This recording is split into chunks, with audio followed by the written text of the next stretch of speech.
Hi, I'm Dave, and I know wrestling. Do you want a wrestler who is the blandest? Do you want a wrestler who is the boringest?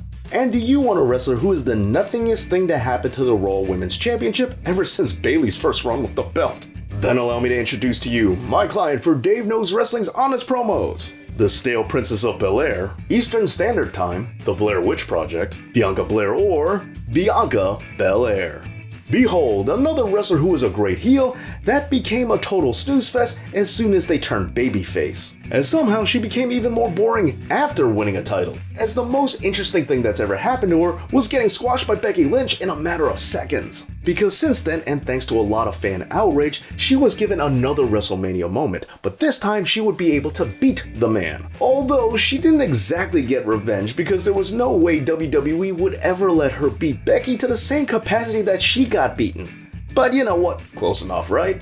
And it really doesn't even matter anyway, because Bianca has mostly won just about everything in the past year, and yet, no one cares. With her near Goldbergian winning percentage being so unremarkable that fans didn't even bother calling her a Super Cena. But I guess that's criticism that the IWC reserves for only men. Or maybe it's because in order for someone to remember her wins, she needs to have matches and feuds that are, well, worth remembering in the first place. Because in the past year, she's had storylines with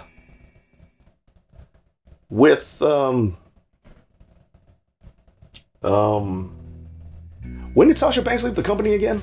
But don't worry about all that, because this distracts from the fact that Bianca has done a fabulous job of proving younger fans wrong who think that WWE really needs to separate the titles. Because let's face it, the women's titles are on two different shows, and yet it's still as compelling to watch as a sock tumbling around in the dryer.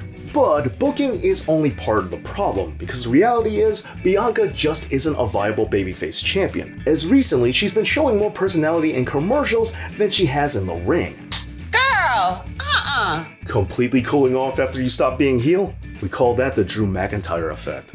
Although, don't think that this is just a main roster problem, as she cooled off a lot in NXT too, like when she had all the momentum pulled out from under her after she jobbed to Shayna Baszler. But truth be told, now that we've seen the alternative where she wins all the time, I gotta say, she is really better defined by every time she loses. And it's not good when you're better known for all the things you can't do rather than all the things that you can. Since she can lift up Otis, single-handedly lift up Sasha Banks, she designs her own wrestling gear, she's main evented night 1 of WrestleMania, and she's the longest reigning African-American singles champion of all time in WWE, male or female. But yet, after all that, the thing that people take most note of is that she's married to Montez Ford.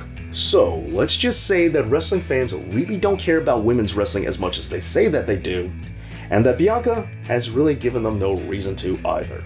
In the end, if you want a wrestler whose hair whip is her best move, a wrestler who cries almost as much as Charlotte, and a wrestler who once lacerated Becky with the good hair, then allow me to introduce to you my client for Dave Knows Wrestling's honest promos. Bianca the Barber Belair, Tomb Raider, the Est, Bianca Belair or Bianca Belair.